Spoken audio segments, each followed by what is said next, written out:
पहलगाम में 26 बेगुनाहों की आतंकी हमले में हत्या के बाद शुरू हुआ ऑपरेशन सिंदूर अभी बंद नहीं हुआ है।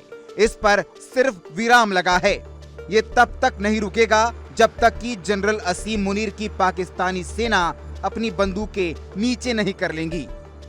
भारत ने साफ कर दिया है कि अब अगर पाकिस्तान की ओर से गोली चलती है तो भारत गोला दागेगा। भारत और पाकिस्तान के रिश्ते में अब ये न्यू नॉर्मल है।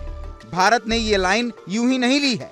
दरअसल पाकिस्तानी सेना चीफ जनरल मुनीर पीठ में खंजर घोंपने के लिए जाने जाते हैं। जो शिक्षा उन्हें विरासत में मिली है, अभी अगर अंतर्राष्ट्रीय सीमा और नियंत्रण रेखा पर बंदूकें बंद हैं, तो ये यकीन करना मुश्किल है कि पाकिस्तान कब इसे फिर से शुरू कर देगा।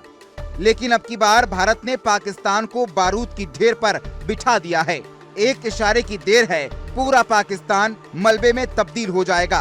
पाकिस्तान से आए आतंकियों ने जम्मू और कश्मीर में पहलगाम की बैसन घाटी जैसे टूरिस्ट स्पॉट पर 25 पर्यटकों को जिस तरह से हिंदू होने की वजह से मौत की घाट उतारा, उसका इशारा भी असीम मुनीर ने किया था। इस हमले में एक लोकल खच्चर वाले की जान भी चली गई।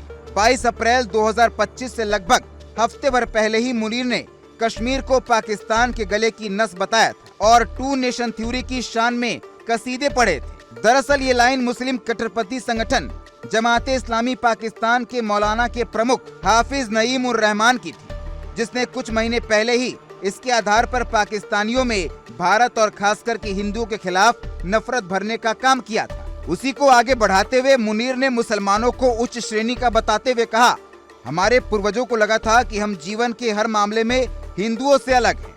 हमारा धर्म, हमारा रीति रिवाज, परंपरा, विचार और महत्वाकांक्षाएं भी उनसे अलग हैं। पहलगाम हमले के बाद पहले दिन से ही दुनिया को पता था कि भारत इसके गुनहगारों को सजा देगा। पाकिस्तान के बच्चे बच्चे को भी पता था कि अब दहशत के ट्रेनिंग कैंपों के दिन लग चुके हैं। यही वजह है कि जैश ए मोहम्मद, लश्कर तैयबा और हिजबुल मुजाहिदीन के कुछ चुनिंदे सरगनाओं को मुनीर की सेना ने अपने संरक्षण में दूसरे स्थानों पर शिफ्ट कर दिया था। वहां के हालात बताते हैं कि आईएसआई को भी इस बात की भनक थी कि भारत आतंकियों के किन किन ठिकानों को निशाना बना सकता है। भारत ने पहले दिन से ही लाइन तय कर दी थी कि इसके निशाने पर सिर्फ आतंकी और उनके सरगना है। पाकिस्तानी फौज और जनता को हमारी सशस्त्र सेना हाथ तक नहीं लगाएगी। लेकिन फिर भी असीम मुनीर ने 7-8 मई की रात से लगातार 4 रातों तक भारत की पश्चिमी सीमाओं पर ड्रोन और मिसाइलों से हमला किया, जिसे भारतीय सेना ने पूरी तरह से नस्तोनाबूद कर दिया। सिविलियन इलाकों को भी टारगेट किया गया। पाकिस्तानी सेना की इस हरकत के लिए सीधे तौर पर जनरल मुनीर ही जिम्मेदार है। यही नहीं, जिस तरह से भारतीय हमले में मारे गए लश्कर और जैश के कुख्यात और अंतर्राष्ट्रीय आतंकियों के जनाजे में पाकिस्तानी सेना के बड़े बड़े अधिकारियों को भेजा गया और उन्हें पाकिस्तानी स्टेट ओनर दिया गया, वो भी बिना मुनीर की मंजूरी के मुमकिन नहीं है। मतलब पाकिस्तानी सेना अब ये कबूल कर रही है कि आतंकी संगठन के पीछे सीधे तौर पर वही खड़ी है। इसलिए भारत ने ऑपरेशन सिंदूर पर अभी तत्काल ब्रेक लगा दिया है। ये रुका नहीं है, क्योंकि भारत को यकीन है कि पाकिस्तानी सेना चीफ अपने पुराने के रिकॉर्ड के मुताबिक फिर से सीज फायर तोड़ सकता है।